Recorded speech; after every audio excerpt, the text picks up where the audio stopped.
রবীন্দ্রনাথ ঠাকুরের শান্তিনিকেতন অন্তর্গত একটি লেখা পড়ছি, দ্রষ্টা। অন্তরকে বাইরের আক্রমণ থেকে বাঁচাও। দুইকে মিশিয়ে এক করে দেখো না। সমস্তটাকেই কেবলমাত্র সংসারের অন্তর্গত করে জেনো না। তা যদি করো তবে সংসার সংকট থেকে উদ্ধার পাবার কোনো রাস্তা খুঁজে পাবে না। থেকে থেকে ঘোরতর কর্মসংঘাতের মাঝখানেই নিজের অন্তরকে নির্লিপ্ত বলে অনুভব করো। এই রকম ক্ষণে ক্ষণে বারংবার উপলব্ধি করতে হবে। খুব কোলাহলের ভিতর থেকে একবার চকিতের মতো দেখে নিতে হবে সেই অন্তরের মধ্যে কোনো কোলাহল পৌঁছাচ্ছে না। সেখানে শান্ত, স্তব্ধ, নির্মল। না, কোনো মতেই সেখানে বাহিরের কোনো চাঞ্চল্যকে প্রবেশ করতে দেব না। এই যে আনাগোনা, লোকলৌকিকতা, হাসি খেলার মহাজনতা, এর মধ্যে বিদ্যুৎ বেগে একবার অন্তরে ঘুরে এসো। দেখে এসো সেখানে নিবাত নিষ্কম্প প্রদীপটি জ্বলছে। অনুত্তরঙ্গ সমুদ্র আপন অতল স্পর্শ গভীরতায় স্থির হয়ে রয়েছে। শোকের ক্রন্দন সেখানে পৌঁছায় না, ক্রোধের গর্জন সেখানে শান্ত।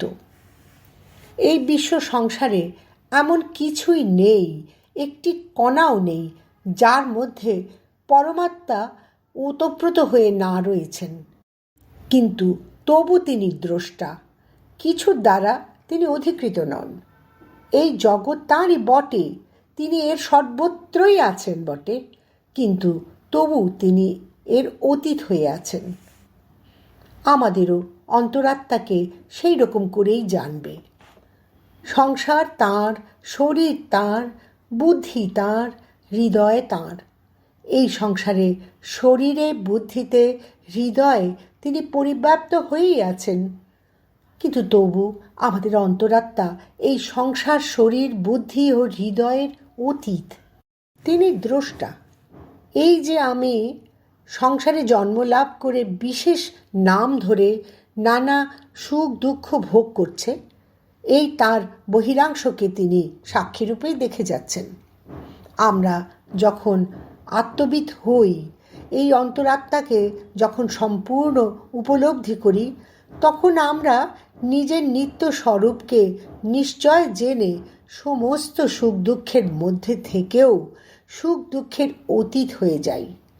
নিজের জীবনকে, সংসারকে দ্রষ্টারূপে জানি। এমনি করে সমস্ত কর্ম থেকে, সংসার থেকে, সমস্ত ক্ষোভ থেকে বিবিক্ত করে আত্মাকে যখন বিশুদ্ধ রূপে জানি, তখন দেখতে পাই তা শূন্য নয়। তখন নিজের অন্তরে সেই নির্মল নিস্তব্ধ পরম বোমকে, সেই চিদাকাশকে দেখি, যেখানে সত্যং জ্ঞানমনন্তং ব্রহ্ম নিহিতং গুহায়াম। নিজের মধ্যে সেই আশ্চর্য জ্যোতির্ময় পরম কোষকে জানতে পারি, যেখানে সেই অতি শুভ্র জ্যোতির জ্যোতি বিরাজমান।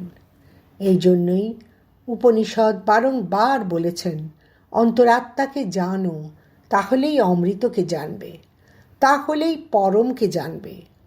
তাহলে সমস্তের মাঝখান থেকেই, সকলের মধ্যে প্রবেশ করেই, কিছুই পরিত্যাগ না করে মুক্তি পাবে। নানাহা পন্থা বিদ্যতে অয়নায়